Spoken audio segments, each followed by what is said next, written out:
Iran ಜೊತೆಗೆ ಮಾತುಕತೆಗೆ ಮುಂದಾಗುತ್ತಾ ಭಾರತ. ಬೆಳಗ್ಗೆ ಪ್ರಧಾನಿ ಮೋದಿ ಈಗ ವಿದೇಶಾಂಗ ಸಚಿವರ ಸರದಿ. ಇರಾನ್ನ ವಿದೇಶಾಂಗ ಸಚಿವ ಅರಕ್ಚಿ ಜೊತೆ ಮಾತುಕತೆ ಆಡಿದ್ದಾರೆ. ಇರಾನ್ ಜೊತೆಗೆ ಮಾತುಕತೆಗೆ ಮುಂದಾಯ್ತಾ ಹಾಗಿದ್ರೆ ಭಾರತದ ವಿದೇಶಾಂಗ ಸಚಿವ ಜೈಶಂಕರ್ ತೈಲ ಚರ್ಚೆ ಮಾಡ್ತಿದ್ದಾರೆ. ಎರಡೂ ದೇಶಗಳು ದ್ವಿಪಕ್ಷೀಯ ಸಂಬಂಧ ವಿಸ್ತರಿಸೋದು, ಮಧ್ಯಪ್ರಾಚ್ಯದಲ್ಲಿ ಶಾಶ್ವತ ಸ್ಥಿರತೆ ಮತ್ತು ಭದ್ರತೆಗೆ ಒತ್ತು, ಪ್ರಾದೇಶಿಕ ಮತ್ತು ಜಾಗತಿಕ ಸ್ಥಿರತೆ ಸಂಬಂಧ ಮಾತುಕತೆ ಆಡಿರುವಂಥದ್ದು. ಗಲ್ಫ್ ರಾಷ್ಟ್ರಗಳ ಯುದ್ಧದ ಸಂದರ್ಭದಲ್ಲಿ ಭಾರತಕ್ಕೆ ತೈಲ ಸಂಕಷ್ಟ ಶುರುವಾಗಿದೆ. ಇರಾನ್ನ ವಿಶ್ವಾಸಕ್ಕೆ ಪಡೆಯಲು ಮುಂದಾಯ್ತಾ ಭಾರತ ಹಾಗಿದ್ರೆ ಹಾರ್ಮುಜ್ನಲ್ಲಿಯೇ ಸಿಲುಕಿರುವಂತಹ ಭಾರತೀಯ ತೈಲ ಹಡಗು, ಭಾರತೀಯ ಹಡಗುಗಳ ಬಿಡುವ ಬಗ್ಗೆ ನಡೀತಾ ಇದೆಯಾ ಮಾತುಕತೆ? ಬೆಳಗ್ಗೆ ಇರಾನ್ ಅಧ್ಯಕ್ಷರಿಗೆ ಕರೆ ಮಾಡಿದಂತಹ ಪ್ರಧಾನಿ ಮೋದಿ ಇದೀಗ ಅಬ್ಬಾಸ್ ಅರಕ್ಚಿ ಜೊತೆ ಜೈಶಂಕರ್ ಮಾತುಕತೆಯನ್ನ ಆಡ್ತಿದ್ದಾರೆ. ಇರಾನ್ ಜೊತೆಗೆ ಮಾತುಕತೆಗೆ ಮುಂದಾಯ್ತಾ ಭಾರತ ಅನ್ನುವಂತಹ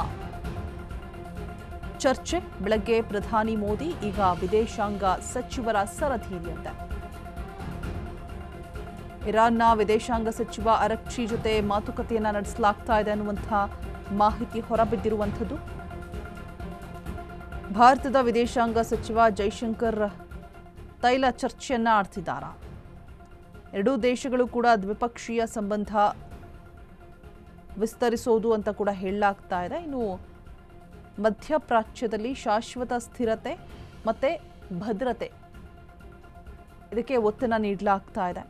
ಯಾವುದೇ ರೀತಿಯಾದಂತಹ ತೊಂದರೆಗಳು ಆಗಬಾರದು ಅನ್ನುವಂತಹ ಒಂದು ನಿಟ್ಟಿನಲ್ಲಿ ಗಲ್ಫ್ ರಾಷ್ಟ್ರಗಳ ಯುದ್ಧದ ಸಂದರ್ಭದಲ್ಲಿ ಈಗ ಭಾರತಕ್ಕೆ ತೈಲ ಸಂಕಷ್ಟ ಯಾವಾಗ ನಿರ್ಮಾಣ ಆಯಿತು, ಇನ್ನು 25 ದಿನಗಳ ತನಕ ಯಾವುದೇ ತೊಂದರೆಗಳು ಆಗಲ್ಲ ಅಂತ ಹೇಳಿದ್ರೂ ಕೂಡ ಈಗ ಆಲ್ರೆಡಿ ಒಂದಷ್ಟು ಸಮಸ್ಯೆಗಳನ್ನ ಜನಸಾಮಾನ್ಯರು ಕೂಡ ಎದುರಿಸ್ತಾ ಇದ್ದಾರೆ.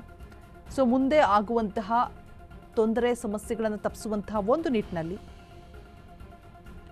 ಈಗ ಇರಾನ್ ವಿಶ್ವಾಸಕ್ಕೆ ಪಡೆಯೋದಕ್ಕೆ ಭಾರತ ಮುಂದಾಗ್ತಾ ಇರುವಂಥದ್ದು. ಮತ್ತೊಂದು ಕಡೆ ಭಾರತೀಯ ತೈಲ ಹಡಗು ಹಾರ್ಮುಜ್ನಲ್ಲಿಯೇ ಸಿಲುಕಿದೆ. ಯುದ್ಧ ಸ್ಟಾರ್ಟ್ ಆಗೋಕ್ಕಿಂತ ಮುಂಚೆ ಒಂದು ತೈಲ ಹಡಗು ಇಲ್ಲಿಂದ ಹೊರಟಿತ್ತು ಕೂಡ. ಈಗ ಆಲ್ರೆಡಿ ಮುಂಬೈನ ಬಂದು ತಲುಪಿದೆ ಅನ್ನುವಂಥ ಮಾಹಿತಿ ನಿನ್ನೆ ಸಿಕ್ಕಿತ್ತು. ಇದೀಗ ಅದರ ಬೆನ್ನಲ್ಲೇ ಮತ್ತೆ ಭಾರತೀಯ ತೈಲ ಹಡಗು, ಹಾರ್ಮುಜ್ನಲ್ಲಿ ಸಿಲುಕಿರುವಂತಹ ತೈಲ ಹಡಗು, ಅದನ್ನ ಬಿಡಬೇಕು ಅಂತ ಹೇಳ್ಬಿಟ್ಟು, ಯಾವುದೇ ರೀತಿಯಾದ ತೊಂದರೆಗಳನ್ನು ಮಾಡಬಾರ್ದು ಅಂತ ಹೇಳ್ಬಿಟ್ಟು ಮಾತುಕತೆ ನಡೀತಾ ಇದೆಯಾ ಅನ್ನುವಂತಹ ಚರ್ಚೆ ಶುರುವಾಗಿದೆ. ಫೈನಲಿ ಇರಾನ್ ಜೊತೆಗೆ ಮಾತುಕತೆಗೆ ಮುಂದಾಗ್ತಾ ಇರುವಂಥದ್ದು ಭಾರತ.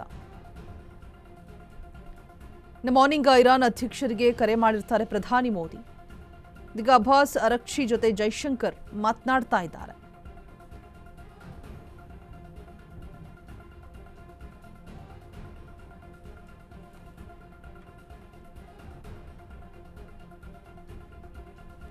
ಯಾವುದೇ ರೀತಿಯಾದಂತಹ ತೊಂದರೆಗಳಾಗಬಾರದು, ಶಾಶ್ವತ ಸ್ಥಿರತೆಯನ್ನು ಕಾಪಾಡಿಕೊಳ್ಬೇಕು, ಭದ್ರತೆಯನ್ನು ಕಾಪಾಡಿಕೊಳ್ಬೇಕು, ತೈಲ ಅಭಾವದಿಂದಾಗಿ, ಸಮಸ್ಯೆಯಿಂದಾಗಿ, ಯುದ್ಧದ ಎಫೆಕ್ಟ್ನಿಂದಾಗಿ ಜನಸಾಮಾನ್ಯರು ಪರದಾಡುವಂತಹ ಸ್ಥಿತಿ ಬರಬಾರ್ದು. ಇನ್ನು 25 ಡೇಸ್ಗೆ ಯಾವುದೇ ತೊಂದರೆಗಳಿಲ್ಲ ಅನ್ನುವಂತಹ ಭರವಸೆಯನ್ನು ಕೊಟ್ಟರೂ ಕೂಡ ಈಗ ಆಲ್ರೆಡಿ ಹೋಟೆಲ್ಗಳಲ್ಲಿ ಮಧ್ಯಾಹ್ನ ಊಟ ಕಡಿತ ಆಗಿದೆ. ಮೆನುವಲ್ಲಿರುವಂತಹ ಊಟಗಳು, ತಿಂಡಿಗಳು ಕೂಡ ಸಿಗ್ತಾ ಇಲ್ಲ. ಮುಂದೆ ಯಾವೆಲ್ಲ ತೊಂದರೆಗಳು ಎದುರಾಗುತ್ತೆ ಗೊತ್ತಿಲ್ಲ. ಅದನ್ನು ಇಲ್ಲಿಗೆ ಸ್ಟಾಪ್ ಮಾಡಬೇಕು ಅನ್ನುವಂತಹ ಒಂದು ನಿಟ್ಟಿನಲ್ಲಿ ಇದೀಗ ಇರಾನ್ ಜೊತೆಗೆ ಭಾರತ ಮಾತುಕತೆಗೆ ಮುಂದಾಗ್ತಾ ಇರುವಂಥದ್ದು. ಬೆಳಗ್ಗೆ ಪ್ರಧಾನಿ ಮೋದಿ ಈಗ ವಿದೇಶಾಂಗ ಸಚಿವರ ಸರದಿ ಮಾತನಾಡ್ತಿದ್ದಾರೆ. ಅಬ್ಬಾಸ್ ಅರಕ್ಚಿ ಜೊತೆ ಜೈಶಂಕರ್ ಮಾತನಾಡೋದಕ್ಕೆ ಮುಂದಾಗಿದ್ದಾರೆ. ಭಾರತದ ವಿದೇಶಾಂಗ ಸಚಿವ ಜೈಶಂಕರ್ ತೈಲ ಸಂಬಂಧ ಮಾತುಕತೆ ಚರ್ಚೆಯನ್ನು ಆಡ್ತಾ ಇರುವಂಥದ್ದು. ಶೈಲಾಂಗ್ ಹೆಸರಿನ ಹಡಗು, ತೈಲ ಹೊಂದಿರುವಂತಹ ಹಡಗು ನೆನೆ ತಲುಪಿದೆ ಆಲ್ರೆಡಿ.